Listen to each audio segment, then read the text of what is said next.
I never thought buying a simple watch would end with a security guard shoving me against a glass counter. But the worst part, I was hearing the cashier whisper. He fits the description. My name's Derrick Hall, a 32-year-old black man, a high school history teacher from Charlotte, North Carolina. I don't start trouble. I don't raise my voice. I'm the kind of guy who still says, "Yes, ma'am," and holds doors open for strangers. That afternoon, I walked into Bellman's jewelry outlet to buy my father a retirement gift. A classy silver watch he'd admired for years, but always said was too fancy for him. The store smelled of polished wood and cologne. Soft jazz played overhead, and behind the counter stood a cashier who looked me up and down like I'd already asked for the manager. Her eyes stayed cold. Her smile never arrived. I stepped toward the display case, but the cashier, white, mid-50s, thin glasses, didn't greet me, didn't move, didn't even pretend to notice me. Two white customers walked in behind me, and immediately she lit up. "Hi, welcome to Bellman's. How can I help you today?" Meanwhile, I was still standing there, invisible, like the air had turned solid around me. I raised my hand slightly. "Excuse me, ma'am. I'm looking for." She cut me off without looking. "Someone will be with you." Someone never came. Instead, she kept glancing at me from the corner of her eye, her lips pressed tight. A silent accusation.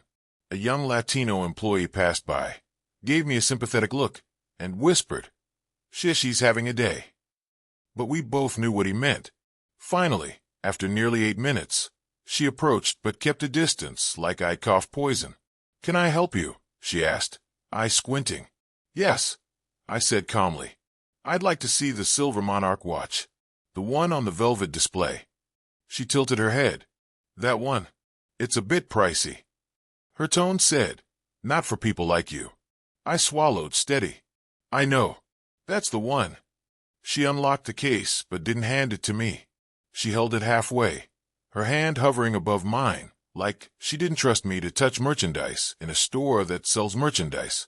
"I need to keep this close," she muttered. "We've had issues. You understand."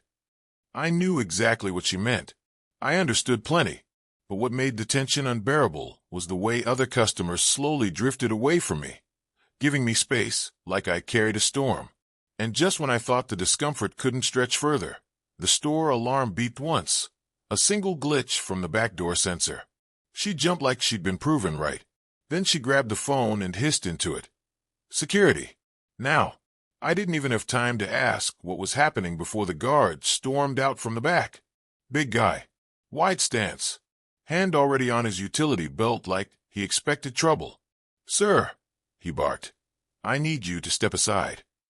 "For what?" I asked. The cashier folded her arms, proud of herself. "He's been acting suspicious since he came in. I saw him slip something into his jacket pocket."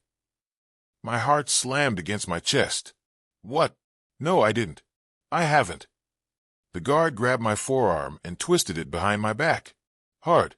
Pain shot through my shoulder. "Don't make this worse," he said. People stared. Phones came out. A few whispered. One woman shielded her child, like I'd explode at any moment. I felt 12 years old again, back in a mall where a clerk followed me and my mother around the entire store, waiting for us to mess up. "Search me," I said. My voice cracked. "Check every pocket. I have nothing." The guard didn't budge. He started pushing me toward the employees-only hallway when, "Hey, let him go. Right now." Everyone turned.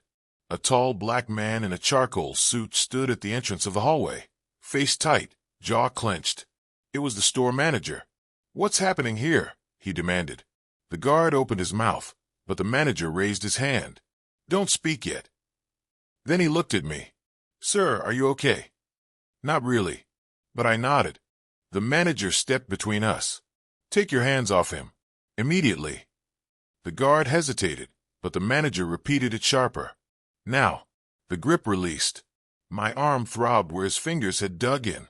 The manager turned to the cashier. "Patricia, what did you accuse this man of?" She glared.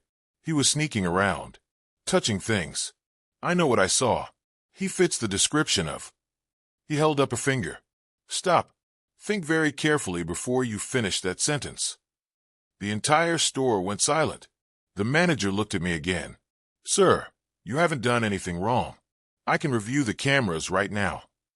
Before he could, a woman in gym clothes stepped forward, holding up her phone. I recorded everything, she said. Her voice was shaky but determined.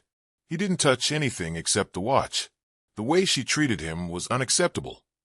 The cashier sputtered. You're misunderstanding. But the video didn't lie. The manager asked the woman to a nearby desk and watched the footage, eyes narrowing. Then he stormed back toward the cashier. Patricia, he said, this is the third time we've had this conversation. Profiling customers is unacceptable. You're done for today. Clock out. What? She gasped. You're firing me over. Over racism, he said. Yes, absolutely. The guard looked shaken, stepping back as if embarrassed to be standing where he stood. The manager then turned to me with genuine remorse in his eyes. Sir, I am deeply sorry for how you were treated. This store is supposed to serve our entire community with respect. Today we failed you. He took a breath, voice steady but full of weight. Your purchase today is on the house. I blinked. I wasn't asking for anything free. I know, he said. That's why you deserve it. He walked to the display, picked up the silver monarch watch, and placed it in a velvet box with reverence. He handed it to me like an apology wrapped in felt. Then he lowered his voice. When I was a kid, stores treated my father the same way. I promised myself I'd never allow that under my roof. The room felt different now. Warmer. Humans. The guard mumbled an apology. The customers who'd stared now looked ashamed. The woman with the video whispered to me, I'm glad you're okay. And for the first time since entering the store, I felt seen. As I stepped outside, the late afternoon sun washed over me, soft, golden, cleansing. The box felt light in my hands, but the moment felt heavy in my chest. I bought a gift for my father that day, but life handed me something else. A reminder that silence protects no one, that dignity can be bruised, but never stolen, and that allies come in all shapes, managers in suits, women in gym clothes, even strangers who simply refuse to look away. Racism walks into rooms quietly, but justice walks in with purpose. My father loved the watch, but he loved the story behind it even more. It means something, he said. You didn't let them crush you. And maybe that's the truth. Every time we stand up, even when our voice shakes, we're rewriting the world a little more. This is Derrick's story. A story of humiliation, truth, and the power of someone choosing to do what's right. A story told here, on the Black Diaries. If this story touched you, please like, subscribe, share, and comment to support more stories like this.